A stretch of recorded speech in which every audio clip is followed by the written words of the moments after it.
زه بختیار احمد هوتک یم، د بیدار جان هوتک زوی یم. تلاسیمیا مریضي لرم. 15 ورځې بعد، یو میاشت بعد وینه کمومه زه. متاسفانه په خواشینۍ سره ویلی شم چې زه خپل وجود ته وینه تطبیق کړم. د موږ وجود کې اوسپنه ډېرېږي. چې کله د موږ وجود اوسپنه ډېره شي، د موږ سر هم غټېږي، نس هم پړسېږي، ډېر مشکلات سره مخامخي، دردونه په منګي، لاس مشکلات سره لاس ګریوانې. په ټوله نړۍ مې غږ ده چې موږ سره باید کومک وشي، دوا په هغه کې موږ سره کومک وشي، دا نوره مرستې وشي. چې چا سره د کور کې د ډوډۍ پیسې نه وي، هغوی سره د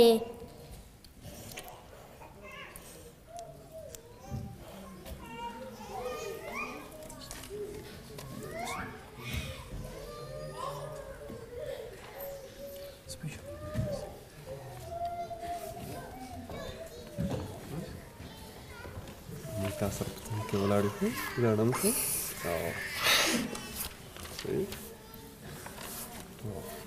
نه خبرې ته په سره ولاړ یم ښه. هغوی به د کرافې څنګه ولري.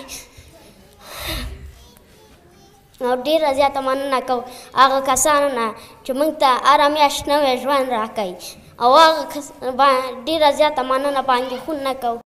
زه بختیار احمد هوتک